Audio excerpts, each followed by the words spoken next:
Só te lembrar, porque eu fiquei traumatizado com o Robson, que esqueceu de gravar as últimas duas lives, então só para te lembrar, eu sei que você está Já gravando. estamos gravando. Já estamos gravando. E vou colocar algumas observações aqui no chat também a respeito dessa gravação, dos nossos endereços, e ficarei acompanhando o chat ao longo do tempo junto com vocês, tá bom? Muito bem. Obrigada, uma boa conversa aí, Paulo. A palavra está com você. Antes do Paulo, antes de você começar, Paulo, só queria então dar boa tarde para todos, né? Agradecer o convite da Flávia, né? Representando as organizações contemporâneas, é uma consultoria que trabalha com, né, transformação organizacional. E o Paulo, né? Também, o Paulo que me convidou, um Paulo, sei lá, um amigo de 15 anos aí, né? De jornada, e a gente frequentemente se encontra para dialogar, nós falamos dialogar. Até de uma forma presunçosa, podemos dizer, a princípio, nós chamamos os nossos diálogos de simpósio, né, Paulo? Que, na verdade, a gente adora os gregos e, enfim, periodicamente, a gente senta para conversar, para, enfim, desafiar as nossas certezas e, de alguma forma, compartilhar as nossas angústias em relação às incertezas, né? Então, esse é o modelo do diálogo que a gente faz com frequência, orientado, né, pela empatia, pelo respeito. De alguma maneira a gente tem que abrir a cabeça, tirar o conhecido para poder, né? Então acho que é um pouco nesse espírito, né, Paulo? Um pouco do convite a gente fazer esse diálogo que a gente faz com frequência hoje nesse mundo digital e interessante com, né, com convidados, com pessoas que possam participar conosco. Então, para mim é um prazer enorme. Esses diálogos são sempre, a gente sabe como começa, mas nem sempre sabe como termina, né? Então a gente sabe tem uma pauta aí, mas isso aí. Ao longo do caminho isso vai mudar. Prazer, Josué, estar aqui com você conversando. Pessoal, uma boa tarde para todos. Como a Flávia e o Josué falaram, a ideia é que eu abra com algumas reflexões e provocações e, em seguida, o Josué traz isso para o mundo organizacional, para o mundo da gestão e da liderança. Então, eu queria abrir, voltando um pouco no tempo, para o início do século XX, trazendo uma coisa que eu acho que todos aqui já lemos, já estudamos, mas eu acho que é importante para marcar aqui a nossa reflexão, que foi quando a ciência descobriu a física quântica. Então, nos experimentos, nos primeiros experimentos com a física quântica, principalmente com fóton, os físicos perceberam que a partícula tinha dois tipos de comportamento, principalmente. Elas, às vezes, se comportavam como partícula e outras vezes como onda. E eles perceberam que quando ela se comportava como partícula, quando eles observavam a matéria, né, subatômica. Então, isso foi um marco gigante na história da humanidade, porque descobriram que a matéria é ambígua. Então, o que Demócrito lá atrás dizia que a matéria era um bloco concreto, né? O Demócrito imaginava a matéria como literalmente um bloco, algo sólido, com o qual você poderia se relacionar, vê-lo, medi-lo. E, de repente, a física quântica descobre que não é assim. Que a matéria se comporta dependendo da relação com o observador. Então, isso é uma desconstrução também de séculos de pensamento, até de um dogma que começou com Aristóteles. Aristóteles tinha um princípio chamado princípio da não contradição, que ele dizia que uma coisa não pode ser e não ser ao mesmo tempo. Ela não pode ser uma coisa e outra ao mesmo tempo. Ela é ou uma ou outra. E aí a matéria contradiz o princípio da contradição. Contradiz Aristóteles.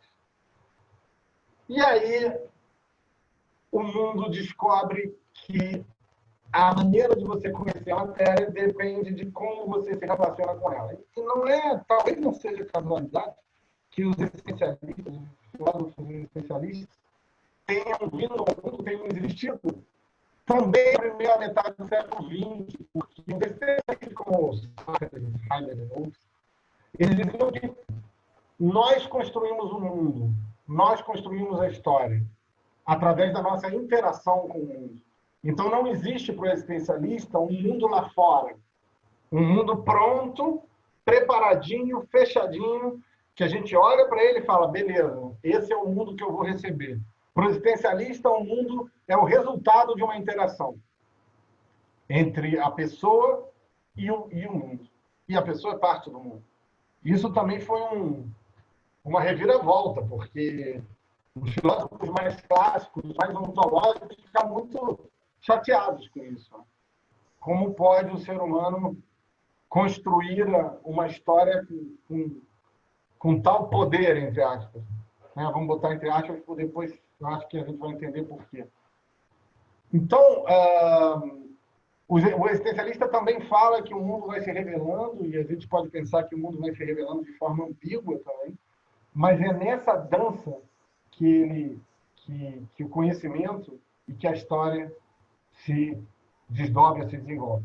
Mas o ser humano, talvez influenciado pela lógica aristotélica e pelo cartesianismo, né, pela revolução científica do século XV, o ser humano insiste em querer controlar o mundo. Ou seja, o ser humano insiste na tese de Demócrito, de Aristóteles, e depois de todos esses cientistas que foram muito importantes, mas eles olharam só para um lado, que foi René Descartes, que foi Francis Bacon, Kepler, Newton, Isaac Newton e tantos outros, né?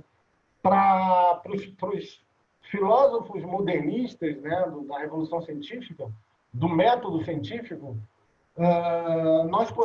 a ciência pode controlar o mundo.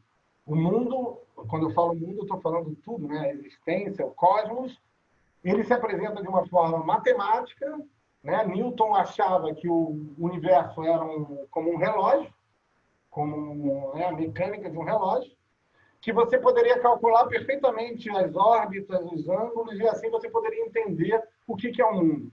Tanto é que Francis Bacon diz a ciência é poder, ou seja, porque a ciência tem o poder de descobrir exatamente como o mundo é. Né? E talvez seja por isso que a gente vê tantos profetas de plantão ainda hoje. Nós vivemos em meio a gurus, a profetas que tratam o mundo como uma realidade determinada. E por isso que se produzem tantos manuais. Como fazer para fazer isso? Como fazer para obter isso? Como se a realidade fosse uma relação perfeita, simétrica entre causa e efeito. Você faz isso, você obtém aquilo. Que era o que os cartesianos pensavam e acreditavam. Antes da pandemia, eu recebi, antes que eu digo, estou falando nos últimos 3 anos, eu recebi dezenas de estudos sobre tendências, sobre cenários. Nenhum deles, nem de longe, chegou perto do que a gente está vivendo. Nenhum. A gente pode pensar no Bill Gates, que viralizou o vídeo dele, né? Que foi uma voz no deserto. Parece que a OMS também fez um estudo, mas a OMS não foi contundente, né? Porque não impactou a opinião pública. Mas, tirando aí essa voz no deserto do Bill Gates, nenhum desses materiais que eu tenho no meu computador, nem de longe acertaram essa tendência. Todas elas eram tendências econômicas, demográficas, de tecnologia, então, que é o tema predileto de muitos, mas nem de perto acertaram. Então, a gente pode concluir mesmo que o futuro não é controlável. O futuro não é previsível. Não dá para a gente saber qual é o futuro com bola de cristal. Seria bacana se a gente ouvisse mais os grandes sábios, não os gurus de 1 milhão de seguidores do Instagram, do YouTube. Os grandes sábios, né? Como Edgar Morin, um jovem de 99 anos que fez uma live outro dia fantástica. Ontem, há 2 dias, está circulando um artigo que é uma obra de arte dele. A gente pode depois até botar o link aqui. E o Morin vem falando isso há muito tempo. sobre a era da incerteza. Esse artigo dele, pessoal, vale a pena, é um masterpiece, uma obra de arte. E o Morin, eu tenho um livro dele que ele escreveu antes da virada do século, no final da década de 90, e ele tem uma frase que é assim: o que se pode prever para o milênio? Nada, a não ser o incerto. É fantástico isso, né? Porque no meio de profetas e de adivinhadores, vem um cara que é genial, que é um dos grandes pensadores da atualidade, e fala: não dá para prever nada, porque o mundo é complexo, a realidade é sistêmica, as variáveis são inúmeras. Outro sábio, seria bom a gente ouvir, né? Edgar Morin é um mentor meu, o outro também se chama Edgar, que é o Edgar Schein, uma figura que eu tive o privilégio de estar com ele na casa dele em Boston. A gente conversou 1h30, mais ou menos, eu e um colega. E ele é ele é o meu mentor em termos de coaching, de cultura. E o Schein fez uma live recentemente organizada pela Dom Cabral, que ele falou assim: eu não sou bom para prever as coisas, eu sou bom para observá-las. Eu achei fantástico, porque o Schein é considerado o fundador, o precursor da chamada consultoria de processos, né? Ou consultoria clínica, onde ele observa, lê a realidade, lê os cenários, e isso já é uma intervenção. Então, a intervenção dele é o observador partícipe, que é o observador quântico, que não é um observador passivo, é um observador partícipe, ele observa participando, ele interage fazendo a intervenção. Então, esses são os sábios que a gente deveria ouvir, na minha opinião, que, na verdade, vem do sábio dos sábios. Lá atrás, precursor de Aristóteles, mestre de Platão, Sócrates, que dizia: só sei que nada sei. Não no sentido da resignação pela ignorância, mas no sentido de dizer: como eu nada sei, eu quero saber. Como eu nada sei, eu quero buscar conhecimento vivendo com o mundo, com as coisas na medida que elas se desdobram e se apresentam. Então, a minha, já caminhando para a conclusão dessa minha primeira provocação, o que eu acho que a gente tem que fazer, ainda mais agora, nesses tempos pandêmicos, é remodelar a nossa mente e a nossa atitude. Remodelar. A gente tem que reconfigurar a nossa mente, que ainda é cartesiana, é binária, as coisas são assim, é isso ou aquilo. Olha o extremismo que o Brasil está vivendo, a guerra entre extremos. As nossas polaridades não conversam, cada uma é a verdade. É o mundo do ou, é isso ou aquilo. Então, remodelar significa os dois, significa sustentar a ambiguidade, vivendo a fenomenologia, ou seja, a competência fenomenológica, que é exatamente viver na dança da ambiguidade. Os palhaços são muito bons para isso, né? O Wellington Nogueira fez uma das lives aqui da Organizações Contemporâneas, ele é colega nosso, meu amigo também, e ele contando as experiências dele para mim, é incrível. Ele fala: Paulo, a partir do momento que você abre aquela porta do hospital, né, que os doutores de alegria visitam as crianças enfermas com câncer e tal, ele fala: cara, você está abrindo todas as possibilidades, você está abrindo a caixa de Pandora, você está abrindo o espaço do infinito, né? Você está ali, cara. Quantas vezes a criança fala uma coisa totalmente inesperada, e é ali que o palhaço tem que reagir. O palhaço é o mestre da ambiguidade. Por isso que eu tenho tanto fascínio pelo palhaço, que eu acho que ele pode ensinar tanto para a gente. Eu não estou dizendo que com isso que a gente não pode saber coisas com certeza ou que não pode planejar. O que eu estou dizendo é que o nosso planejamento e o nosso saber tem que dar espaço para a ambiguidade, para a incerteza, para a complexidade, para o pensamento sistêmico, para a infinidade de variáveis. É isso que eu estou dizendo. Então, o nosso planejamento deveria ser menos cartesiano, menos binário e trabalhar mais com padrões, com tendências, com cenários amplos, onde caibam as ambiguidades, o paradoxo. Aprender a lidar com o que não é ainda. O Pino Varqueta, que foi outro que abriu as lives aqui, né? O Giuseppe Varqueta, que é outro mestre, outro sábio que a gente deveria escutar mais, italiano de Milão, ele fala, na verdade, a escola dele, né, lá de Milão, que é psicossocianálise, fala da capacidade negativa. Capacidade negativa é a capacidade de você estar lá, na ambiguidade, você sustentar a ambiguidade. E eu, quando vi que a Milão estava nessa situação, antes de Brasil começar com a pandemia, eu mandei uma mensagem para ele por WhatsApp, né? Falei, Pino, como é que você está e tal. E ele me respondeu assim, Paulo, grande desafio para viver a capacidade negativa. Aquela mensagem me chegou muito forte, porque ele fala sobre isso, ele escreve sobre isso, ele dá aula sobre isso, mas agora ele estava sendo chamado a viver isso de uma forma heróica, porque ele ficou, não sei, 3 meses sem sair de casa, porque ele é total grupo de risco. Aquilo me chegou muito, muito fundo. O mestre tendo que viver visceralmente o que ele sempre pregou. E o Pino tem a imagem do amanhecer como a metáfora da capacidade negativa. O amanhecer já não é noite, a noite está terminou, mas ainda não é dia. Então ele fala que o amanhecer é a figura da ambiguidade. Ele não é uma coisa, mas ainda não é outra.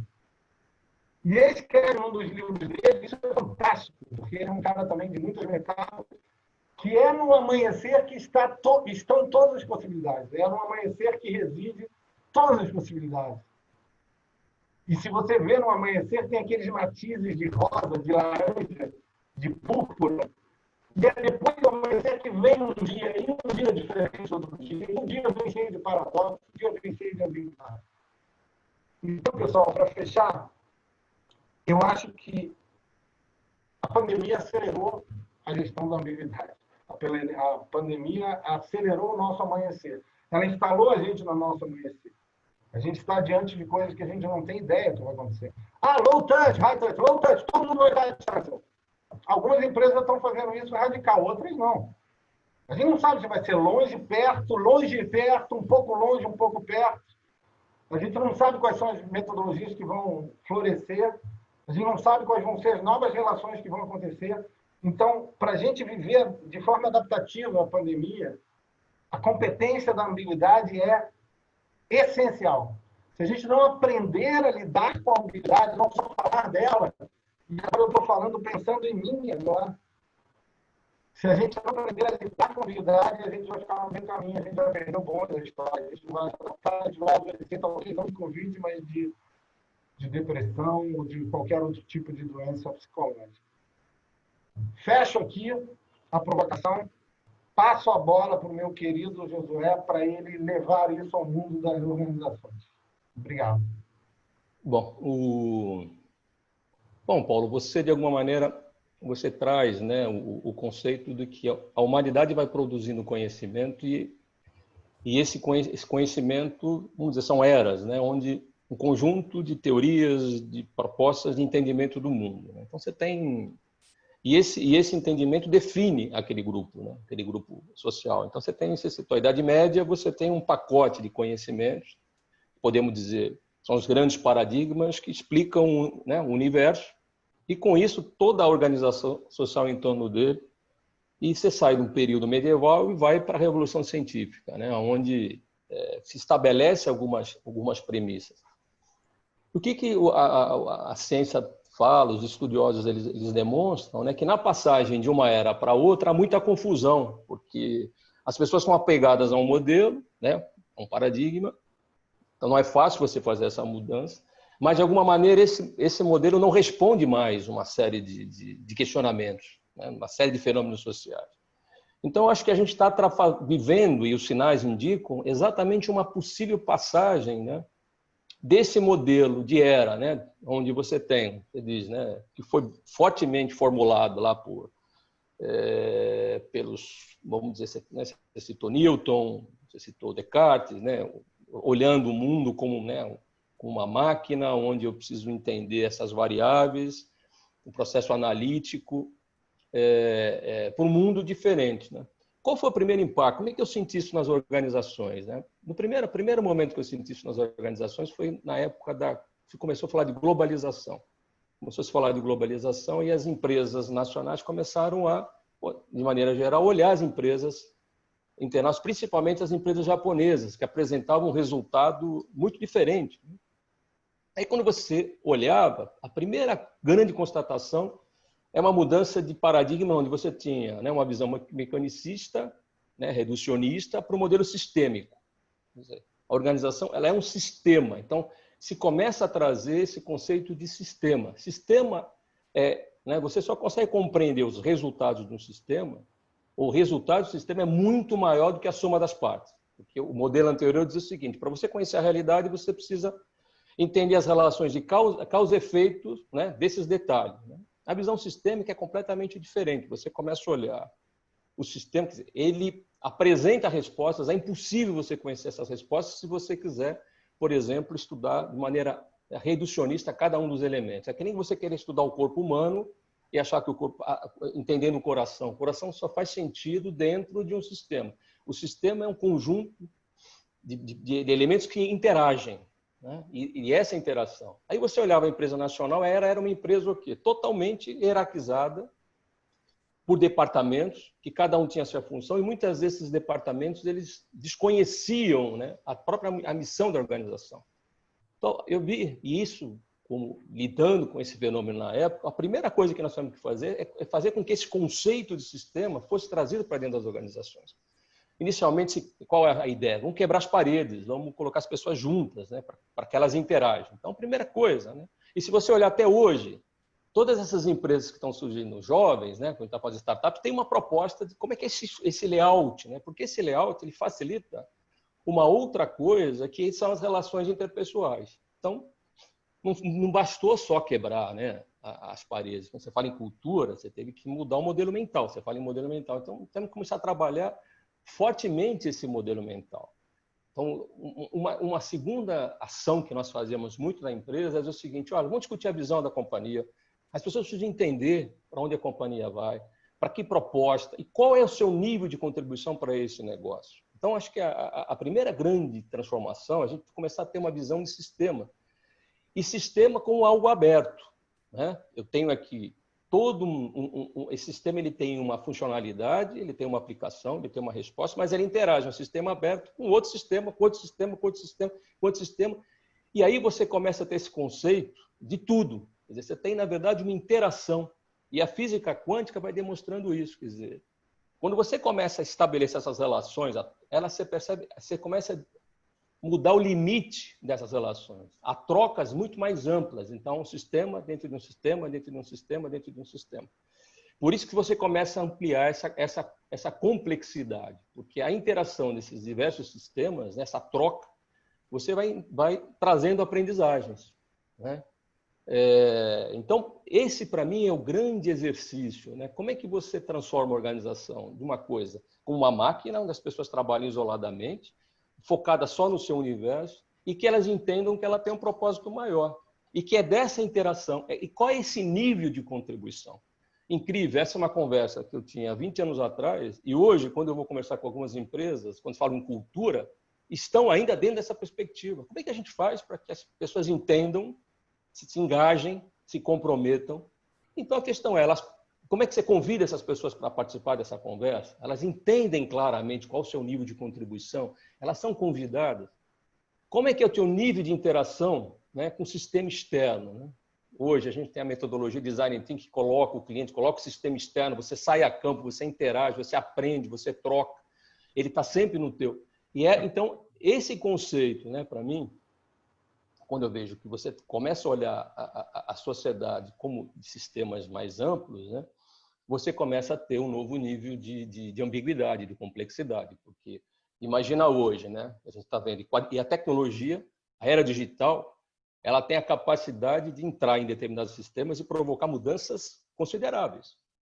Né? Que vão ressignificar aquele padrão. Né? A gente pode falar, por exemplo, pelo menos como essas plataformas, né? O Uber, ele entra num sistema e modifica completamente. Então, para mim, para você conseguir trabalhar no mundo ambíguo, né, você tem que entender que você é um sistema também, o indivíduo é um sistema, que está dentro de uma organização que é sistema, que está dentro de um mercado que é um sistema, que está dentro de um país que é um sistema, que está dentro do mundo que é sistema, e há uma troca entre todos eles. Quanto mais você tiver, né, vamos dizer, empatia, né, que é uma das coisas que está sendo colocada hoje, empatia para compreender esses movimentos. Quanto mais disponível, né, para você viver esses fluxos. Uma das coisas que eu vejo com essa mudança de paradigma, né, da arrogância do modelo científico, é o seguinte: como eu conheço as leis de causa e efeito, eu consigo prever tudo, eu controlo tudo. Né? Neste modelo, eu controlo tudo. Neste modelo de sistemas de interação, né, dessa ambiguidade, eu já não consigo mais. Então, necessariamente, eu tenho que ter um processo de adaptação muito mais rápido. Porque como eu tenho que trabalhar a partir dessa interação, reconhecer sinais. E não é simples, porque na incerteza você pode conseguir reconhecer sinais ou não. Porque se você não reconhece sinais, você pode desaparecer. Então, pensar como que o Wilber, que é um cara que eu gosto muito, ele diz, você pode também, os indivíduos, nos seus níveis de consciência, você pode também, em termos de sistema. Você tem um indivíduo que é o eu, ou seja, o seu nível de preocupação é eu. Você tem um indivíduo nosso, que começa a olhar o mundo, e tem o todos nós, que já tem uma visão holística, que faz perguntas, a minha decisão, como é que impacta em todos esses sistemas? Como é que a minha decisão aqui vai impactar na minha comunidade, vai impactar no país, vai impactar na natureza? Então, eu vejo hoje, né, em termos nas organizações que estão conseguindo, né, vamos dizer, se dar bem. Aqui está o resultado principal. O telefone está com vida própria, deve ser. Quando ele faz isso. São as empresas que começam a se perceber, né, como sistemas nesses elementos de troca. Né? O próprio indivíduo, se você olhar o indivíduo, né, quando você diz assim, a física quântica mostra que hora você pode ser energia, né, se comportar como energia, e hora como elementos, partícula, né, massa. Né? E depende muito do observador. E que, dessa forma, no futuro, há uma interferência do observador. Porque da maneira como o observador, né, observa esse fenômeno, ela pode se comportar como energia ou como partícula. Então, o referencial do observador é importante na construção do futuro, que essa é uma outra ideia dos futuros possíveis. Os futuros possíveis na medida em qual é a escolha que você faz. Quando é que você direciona a tua energia, quando é que você direciona o teu campo de análise. Né? Então, do ponto de vista do indivíduo, né? Porque vamos imaginar uma outra ideia que me veio aqui. Né? O cérebro em si, a neurociência mostra hoje, ele trabalha por padrões. Né? 25% da energia que você consome no físico, ela é no cérebro. Então, você tem milhares de decisões que você toma diariamente que você nem sabe mais que você aprendeu. Então, te libera energia. Então, é um padrão. Você só é um padrão. Que pode te auxiliar nesse sentido, mas pode também, né, ser a sua referência, a sua prisão. Pode te aprisionar. Então, é necessário um exercício também de você olhar e sair desse padrão, porque você volta para o universo conhecido. Né? O que eu vejo em muitas organizações de indivíduos que só fazem esse movimento quando esse processo se esgota. Quando não encontra mais respostas, onde há um nível de sofrimento, né? Que é uma das perguntas que eu me faço. Né? Quais são as experiências que você cria? Como é que você interage? Como é que você faz com que as mudanças ocorram? De que forma você faz isso? Que tipo de ambiente de aprendizagem você propõe? Né? E ambientes aonde você exponha e frustre esses modelos. Né? Que você faça com que esses modelos, que é um pouco modelo socrático, né, de perguntas, vai demonstrando esgotamento desse processo. Né? Então, quando eu olho agora, eu acho que a gente está diante de uma mudança importante de era, e a tecnologia vai acelerar isso, porque dentro desses ambientes sistêmicos, né, haverão mudanças importantes, né, rápidas, velozes, que vão exigir que as pessoas tenham uma capacidade de interagir, um nível de empatia, para que acelerem o processo de adaptação. Né? E isso dentro de um universo de colaboração. O desenho das organizações cada vez mais são abertos. Né? A gente está falando, já tem empresas que estavam discutindo o trabalho remoto há algum tempo, como é que a gente consegue preservar os vínculos, né? Apesar de não estarem próximos. Né? Tem empresas que já trabalham isso há algum tempo, se adaptaram melhor, mas muito mais do modelo mental. Modelo mental, nós estamos inseridos no processo, né? Eu tenho um nível de contribuição, eu tenho clareza desse nível de contribuição, eu entendo, eu fico buscando esses sinais, né? Que é um pouco o modelo design thinking, ele abre, eu interajo, eu venho, eu fecho, e eu logo experimento. Eu experimento, tem que estar experimentando, ciclos de experiência têm que ser menores para a gente testar nossas hipóteses. Como é que você trabalha no ambiente ambíguo, Paulo? Eu acho que é muito a partir de você estar testando. Você tem um grupo coeso, colabora nessa base, e você está o tempo todo testando, aceitando, né, uma outra questão, que é a vulnerabilidade. Porque o modelo arrogante, né, o modelo científico, os líderes, né, que sabem todas as respostas, são capazes de fazer todas as previsões, isso também vai desaparecer. Nós temos que reconhecer a nossa vulnerabilidade. Eu simplesmente não sei, como você citou no artigo do Edgar Morin, ele fala exatamente isso. Eu não sei a resposta. Eu sei o seguinte, a gente tem que estar atento, observando o que está acontecendo, fazendo as combinações necessárias dentro do nosso sistema de rede, porque essas transações se dão dentro do sistema de rede, e estabelecer algumas hipóteses e confrontar essas hipóteses na realidade e ver o nível de resposta, que é um pouco do conceito do design thinking. Eu construo um cenário, faço um diagnóstico, volto, né, construo uma solução, testo, ajusto. Então, o ciclo de adaptação tem que ser muito mais rápido entre o diagnóstico, a construção da solução e a experimentação. E dentro de um circuito, vamos dizer, de uma rede de relacionamentos muito mais ampla, de uma troca, de uma mobilidade, de uma capacidade de adaptação. Que essas vão ser, provavelmente, para mim, as palavras do futuro, né? Empatia, a capacidade que eu tenho de envolver e entender essa teia, essa complexidade, esses vários sistemas que se relacionam, que são abertos e que trocam. Há um processo de aprendizagem, os sistemas que aprenderem, eles sobrevivem, os que não aprendem vão desaparecer. Então, eu tenho que ter um processo interno nas organizações extremamente de aprendizagem. Eu vou para campo, observo, testo, aprendo, reconheço, erro, volto. Esse sistema tem que ser muito mais rápido. Em termos de arquitetura organizacional, em termos das relações, em termos da cabeça. Como é que eu atuo? Né? E dentro da perspectiva que nós somos capazes de construir. Na mesma maneira que eu interfiro, isso é a correspondência que você pode fazer. Da mesma maneira que eu interajo com o átomo e defino se ele vai se comportar como energia ou como... É possível a gente estabelecer, né, modelos de decisão que ajudem a construir o futuro, né, e façam com que a gente escolha os futuros, entre os futuros possíveis, aquele que a gente vai trabalhar a partir de um debate, a partir do grupo. Então, que é uma outra loucura, né? Se a gente comparar os modelos, que modelo científico eu prevejo, por que eu quero conhecer as relações de causa e efeito? Eu quero, como estão determinadas, eu controlo, eu defino. Hoje não. Hoje eu tenho que ter a capacidade de estabelecer um sistema de rede que interage com essa complexidade. Eu, de alguma maneira, vou estabelecer hipóteses, eu tenho que estabelecer hipóteses, porque na verdade, o ciclo, talvez, entre hipótese e tese seja muito mais rápido. Precisa ser muito mais rápido, né? Porque eu estabeleço uma hipótese, testo, mas isso também é provisório, porque como o sistema é tão rápido, tem interferência de vários outros elementos. A THM era muito mais estável, as mudanças eram muito mais estáveis. Se a gente olhar o que vai acontecer nos próximos 20 anos, em termos das interferências, então, o mesmo ciclo de decisão para mim no mundo ambíguo tem a ver com entender que você faz parte de uma rede maior, entender que você tem que estar aberto a essa troca.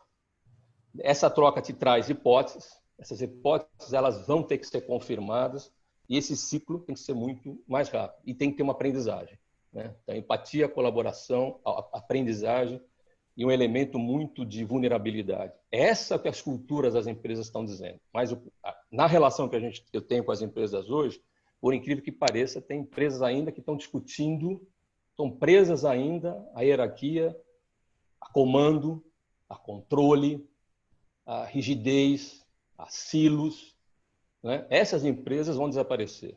Essas empresas não vão conseguir sobreviver nesse ambiente ambíguo. Eu preciso de fluxo interno, eu preciso de colaboração, eu preciso de compartilhamento, eu preciso de vulnerabilidade, reconhecer a vulnerabilidade, eu preciso de autonomia a esses grupos, né? Então, as empresas reconhecem e estão fazendo uma tentativa, né? Algumas mais, outras menos, de implantar esse sistema interno. Muito bom, muito bom. Eu acho que o desafio, então, são organizações ambíguas, né? Organizações adaptativas. Bom, Isso, adaptativo. Vamos ver o que o pessoal... Falar com a Flavinha aqui, o que o pessoal começou já a perguntar, abrir para a participação do pessoal. Então, Paulo, a gente teve um primeiro comentário em relação ao texto que você citou, né, do Edgar Morin, e o Robson prontamente já Obrigado, disponibilizou o Robson. link, né? Até o momento não tem nenhuma pergunta colocada no chat, então, eventualmente, se tiver alguém que queira fazer a pergunta diretamente a um dos dois, pode abrir o microfone. Mas antes de abrir, né, eu acho que vocês falaram duas palavras super importantes, né, dentro os dois olhares, um mais interno e dentro das organizações, o outro mais filosófico, vamos chamar assim, que é reconfigurar e adaptar, ou seja, duas capacidades que precisam estar presentes nessa ambiguidade para que a gente, de fato, consiga, né, se ver nesse novo cenário de tanta incerteza. Qual é para vocês aí não o benchmark, né, mas o que vocês estão vendo, né, de realidade, de pessoas, lideranças que estão trabalhando isso de uma forma mais ativa ou mais... dá para ver, dá para reconhecer isso já hoje em dia, enfim, e debater se é um caminho possível ou não? Posso ir lá? Eu acho que sim, Flávia. Eu tenho visto, não só em coisas que eu leio, mas em coisas mais próximas. Então, por exemplo, só para dar um exemplo, outro dia eu li uma matéria de um CEO relativamente jovem, que eu acho que ele trabalha, a empresa dele é tipo uma empresa contábil, uma coisa assim. Então, ele falou assim, com essa situação eu preciso cortar 20%, 30% do meu pessoal. Então, ele já estava se predispondo a isso, aí ele para e fala assim, não, eu tive um insight aqui, eu vou perguntar para eles o que eu deveria fazer, o que nós devemos fazer.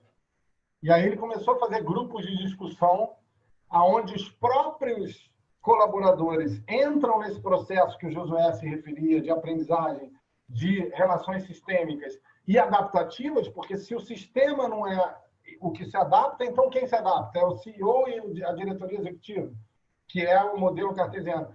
E aí eles começaram a buscar caminhos, e aí uns cortaram um percentual do salário e tal, e ele conseguiu não demitir ninguém, né? Essa é uma matéria que eu li outro dia. Tem vários, assim, tem casos de empresas que mudaram o seu core business e começaram a trabalhar com artigos relacionados à pandemia.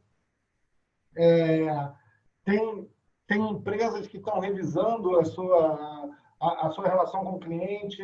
Então, eu vejo que, Flávia e pessoal, eu acho que sim, eu acho que as pessoas estão tendo que se reinventar, porque senão ela vai ficar para trás. Né, Josué? Sim, você encontra, por exemplo, hoje o conceito de coworking, né? Você tem um espaço onde você tem empresas jovens presentes e entre elas se relacionam. E esse ciclo de estar o tempo todo observando o mercado, construindo, né, essas hipóteses, internamente testando com as equipes e gerando produtos, porque, na verdade, a grande questão é que é do modelo de negócio. Quer dizer, toda e qualquer empresa ela nasce, ela surge para resolver um problema, para atender uma demanda. Então, eles reconhecem isso e rapidamente conseguem colocar isso em equipes multi-especializadas e que vão compondo essa solução. Acho que é esse modelo. Tem algumas experiências, por exemplo, que estão acontecendo nas empresas, exatamente isso, em relação à inovação, né? Esse conceito de inovação. Cria um espaço para inovação, define uma equipe, porque o grande problema das empresas, elas chegam no nível, né, que a gente chama de burocratização. Né? Pelo nível de complexidade, elas constroem um modelo de solução e, por outro lado, não inova. Porque outra coisa que a gente acabou não falando aqui, dessa nova geração, dessa nova situação, é o paradoxo. Tudo é paradoxal. Como é que você trabalha as polaridades? Inovar e, ao mesmo tempo, padronizar. Como é que você trabalha custo e qualidade na época da qualidade? Então, é um pouco da lógica do E. A gente precisa necessariamente da lógica do E, abandonar a lógica ou uma coisa ou outra. Para mim, as empresas que estão conseguindo fazer isso são a lógica do E, e muito através da inovação. Né? Eu me desafio a ir para campo, a experimentar o cliente, a conviver com ele, aí, a partir daí, você constrói, né, tem um entendimento, tem um processo de solução. Né? As empresas que conseguem trabalhar essa lógica do E e que estão criando laboratórios de inovação. Às vezes são experiências pequenas. Eu estava vendo, eu tive na Watson, em Nova York, na época que eu estava lá, e eles, para criarem um modelo de inteligência, eles fizeram fora da IBM, porque a IBM, o novo, conseguiu criar uma outra empresa, né? Flexível, rápido, que não ficasse presa essa burocracia. Depois que eles consolidaram o Watson, eles trouxeram para dentro da IBM. Então, uma das experiências que as empresas estão fazendo são essas, né, são departamentos de inovação fora, e vão criando uma cultura, vão criando uma experiência, vão formando novas lideranças, novos modelos de relacionamento, aí trazem para dentro da empresa. Eu acho que, para mim, essa é uma... Se a gente falar das empresas tradicionais, mais burocratizadas, mais parrudas, acho que uma forma de fazer essa transição é você criar um laboratório de inovação, criar experiências a partir daí, e consolidando essas experiências, e convidando pessoas para participar desse laboratório de inovação, levar liderança, eles vão aprendendo esse novo modelo, e desse novo modelo eles vão trazendo para dentro das organizações. Eu tenho visto empresas fazendo isso, Souza Cruz, IBM, várias grandes, Ambev. Oi, Paulo. Mas o grande desafio... Tem uma pergunta aqui também, tá, Paulo? Tá, eu já vou, mas só para complementar o do José, o grande desafio, José, é que agora tem que fazer isso trocar o pneu com o carro andando. Então, exatamente. Uma coisa é a IBM em condições de temperatura e pressão. Agora, ou seja, o cara tem que ser adaptativo e lidar com a ambiguidade enquanto ele precisa sobreviver. Isso. Então, isso é um grande desafio. E acho que a pandemia foi muito isso. Aquilo que, do ponto de vista, era uma ideia, a pandemia demonstrou a possibilidade de várias dessas tendências se confirmarem. Né? Da incerteza, de você ter um modelo organizacional, uma arquitetura organizacional mais flexível, que as pessoas possam se relacionar onde elas estiverem. Tem líderes que estão perguntando o seguinte: como é que eu vou fazer com a minha equipe? Como é que eu controlo a minha equipe quando ela entrar no sistema? Quer dizer, ainda está na cabeça que a minha função é controlar a minha equipe, não é ser um instrumento de desenvolver a visão, de apresentar a visão, de levar com que as pessoas se comprometam, entendam os seus papéis e que construam uma relação. Então, você tem vários estágios, né? Mas concordo, Paulo, você tem hoje, na verdade, eu acho que talvez seja um grande barato do que está acontecendo em termos de aprendizagem, é que há um senso de urgência agora. Eu acho que agora tem uma percepção de que, opa, o mundo vai ser diferente, foi diferente nessa etapa, então há uma possibilidade de uma aprendizagem. A gente vem discutindo muito sobre isso. O que vai ficar depois disso? Será que vai ficar alguma coisa? Eu acho que sim, eu acho que essa questão, né, do respeito ao indivíduo, solidariedade, estar junto, como é que a gente se organiza para conseguir chegar nos resultados? Eu espero, né, como o texto do Edgar Morin, ele termina falando isso. Tem 2 ciclos de energia no mundo, Thanatos e Eros. Eu me oriento pelo Eros. Eu acho que a gente vai conseguir sair desse modelo cartesiano sem que a humanidade acabe. Porque a grande questão é, o modelo cartesiano ele acaba com a humanidade. O projeto humano acaba. O planeta não suporta. Né? As desigualdades são absurdas. Então, o modelo cartesiano, que foi importante porque nos permitiu, né, desenvolver o avião, agora, o avião é um elemento que nós vamos agora. Em que contexto o avião precisa voar? Quais são as contribuições? Então, acho que essa é, para mim, o grande desafio da humanidade. Né? Flávia.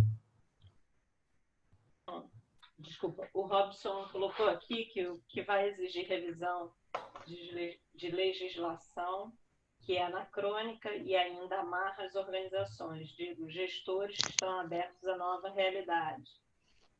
Tem um pouco um comentário em cima do que você falou, né? Porque, só fazer um comentário rápido, e aí também a gente, até para as pessoas entenderem que não é só alguma pergunta, pode ser também algum comentário, quem quiser pode falar. Mas o Robson falou do Ken Wilber, dos níveis de consciência. Na verdade, quanto mais você amplia o nível de consciência, mais você consegue lidar com a ambiguidade e com os paradoxos. Mais você inclui as polaridades. Só que aí, pegando carona na observação do Robson, quando você tem sistemas de nível de consciência muito primário, você não ajuda a sociedade a elevar o seu nível de consciência. Porque você está levando essa sociedade a hábitos, a atitudes de nível de consciência primário. Por exemplo, comando e controle, causa e efeito, burocracia. Então, a gente vai precisar, e concordo com o Robson, só que eu não tenho muita esperança de curto prazo do ponto de vista de governo. De governo, não estou só falando isso, eu estou falando a mentalidade política, principalmente no Brasil, é uma mentalidade que não acompanha a história, ao meu ver, talvez a gente tenha que forçar essa barra, a gente tenha que fazer a coisa meio, sabe, não vou dizer na gambiarra, mas assim, cara, vamos fazer os sistemas mais fluidos, mesmo com uma legislação que nos amarra em alguns aspectos. Não sei. Deixa eu uma contribuição. Né? Quando você pensa em cultura, eu tive, por exemplo, uma experiência numa empresa onde, já há algum tempo atrás, alguns elementos da legislação foram quebrados, por acordo, porque a cultura, pela cabeça das pessoas, como elas se organizavam, pela liderança. E, por exemplo, naquela época, vamos falar 20 anos atrás, não tinha registro de ponto, não se controlava a jornada, uma série de coisas foram retiradas. Foi uma das empresas onde eu tive o menor volume de processo trabalhista, porque a cultura, a KB precede. Você faz esse trade-off, se você tem uma clareza do teu contrato interno, se as pessoas entendem o que está acontecendo, no geral, né, você vai ter menos problema, porque é como se fosse um primeiro acordo. Há um acordo interno, as pessoas têm clareza, né, do qual o posicionamento da empresa, para onde ela tem que ir, qual o seu papel. Entende isso e se engaja nisso. Né? Os grupos são muito mais autônomos, não tem que ter um líder o tempo inteiro controlando, eles mesmos acabam estabelecendo regras, que é um pouco do modelo hoje das empresas ágeis. O modelo ágil é muito interessante, se a gente acha que não tem controle, tem. Todo dia eles sentam e discutem qual é o objetivo do dia, como é que foi ontem, o que a gente precisa fazer, mas não precisa de um chefe lá falando sobre isso para eles. É um nível de consciência da equipe. A própria equipe sempre fala, olha, a gente tem que entregar isso aqui daqui a 3 semanas, porque isso tem, né, um compromisso maior. Como é que nós estamos hoje? Quais são as atividades básicas que tem para hoje? Então, ficou para trás? Então eu vou te ajudar. Então tem uma colaboração. E a autonomia, que é uma coisa que eu acho um pouco ainda que as empresas brasileiras, talvez pelo modelo ainda, é uma maior dificuldade em relação à autonomia, porque ainda existe uma dimensão do controle como esse. A legislação controla, né, coisas que você poderia estabelecer na cultura, numa relação dentro da organização, quais são as regras, você fica preso por uma cultura pelo modelo regulatório, que para mim vem sempre depois. Se você pegar a história da humanidade em qualquer área, o modelo regulatório vem sempre depois. Né? O direito ele é sempre depois, ele confirma novas mudanças de hábitos sociais, né, que são impostos pela sociedade, pelas empresas.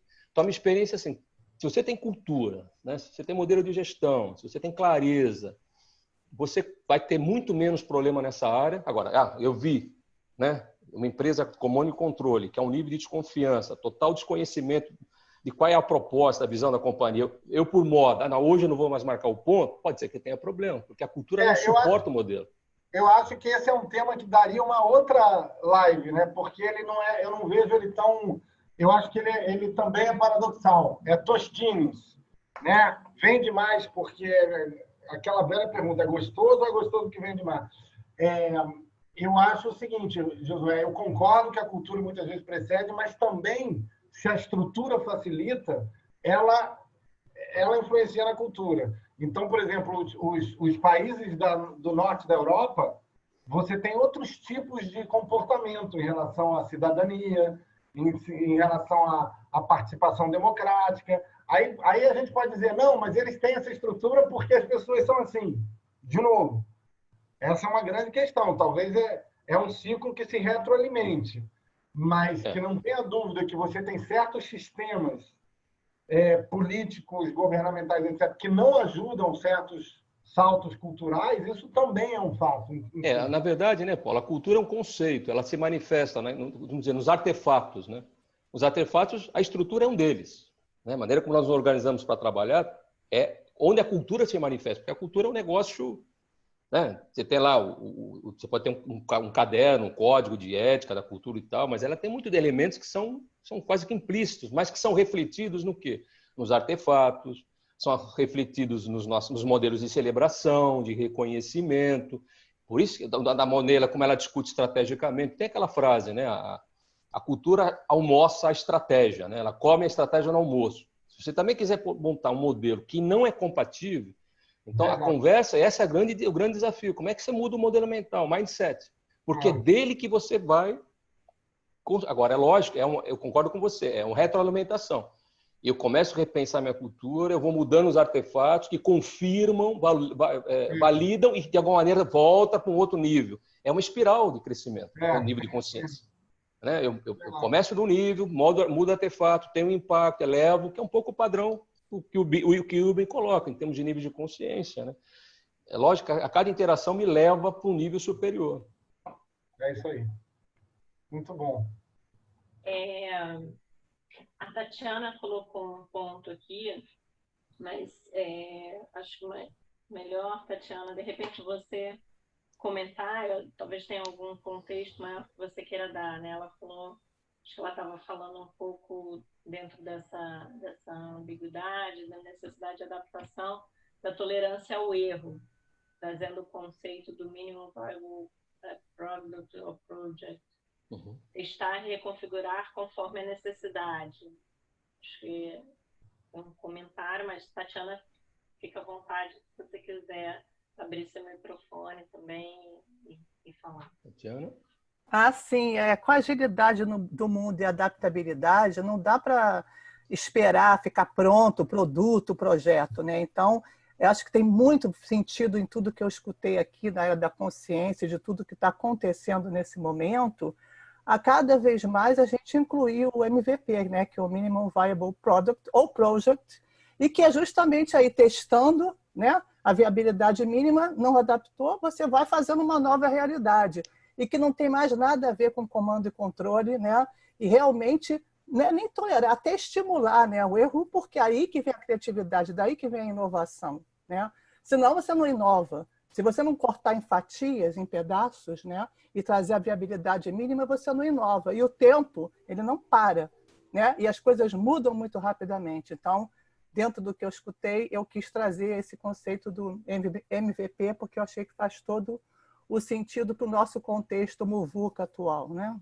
Que é muvuca já muito... É muvuca, mas é muvuca, um pouquinho pior ainda. Ou pior ou melhor. Eu não sei se é pior ou melhor.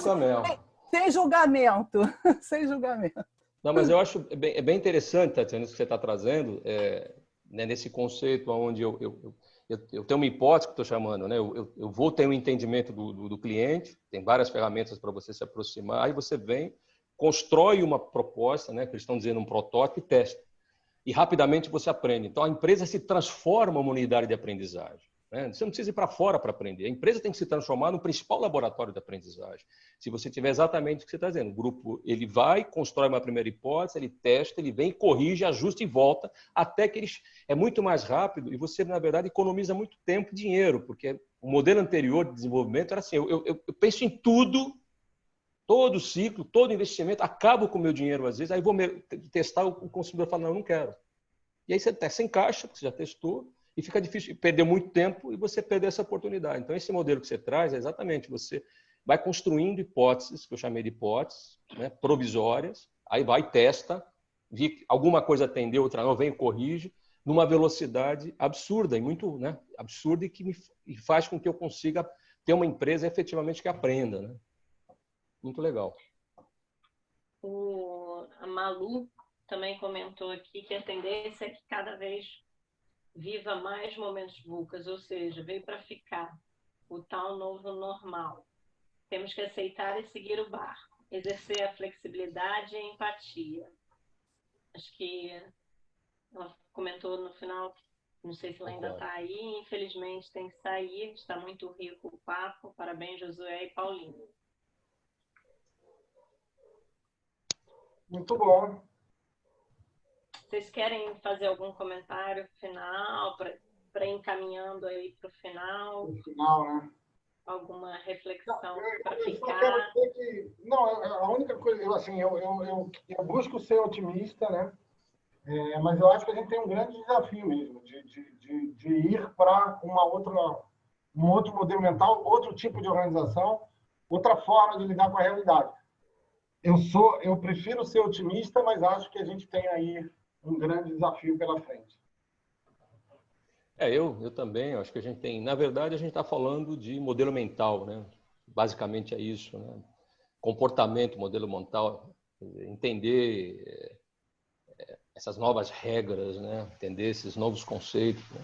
Mas eu, como Paulo, eu sou otimista, eu tenho procurado nas organizações levar esse tipo de provocação, mostrar principalmente, né, as incongruências, mostrar exatamente como o resultado se dá a partir de uma maneira como as empresas se organizam, trabalhar fortemente a cabeça das lideranças para que elas entendam e percebam essa realidade VUCA, né? Que é uma realidade que quem não entender vai ficar para trás. Infelizmente vai desaparecer, porque essa é uma mudança de fato de era. Eu reconheço que é uma mudança de era e o mundo digital vai impor uma dinâmica.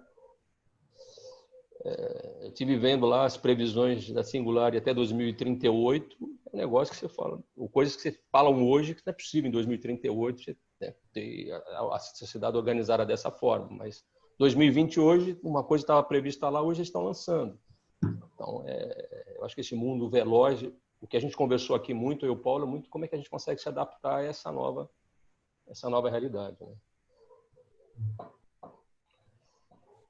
E obrigado a você, Paulo, e a galera aí, né, pela participação. Se deixar, a gente fica até de madrugada aqui falando, né, Paulo? Acho que sobre incerteza, ambiguidade, que é o que mais estamos vivenciando hoje em dia, daria realmente pano para manga, né? Assim, ficar várias horas conversando. Mas a gente pode ficando por aqui, agradecer a participação de todo mundo, agradecer primeiro Paulo, Josué também pela conversa, pelo espaço, pela oportunidade de mais alguns momentos de reflexão que a gente tem no dia. Fica à vontade aí, quem quiser abrir a câmera, dar um oi. A gente sempre faz um registro final aí também. A gente teve mais participantes, mas muita gente entrou e saiu ao longo do tempo. E alguns Grande estão Azé. saindo agora. Abraço nos dois e muito obrigado por esse privilégio de vocês. Valeu. Meu mestre, Azé. Você é meu mestre, Azé. Foi bem, Azé? Você que é meu mestre, está dizendo que foi bem, fico contente. Muito bem, você está muito bem. Valeu, pessoal. Beijos. Obrigado. Obrigada. Tchau, tchau, gente. Tchau.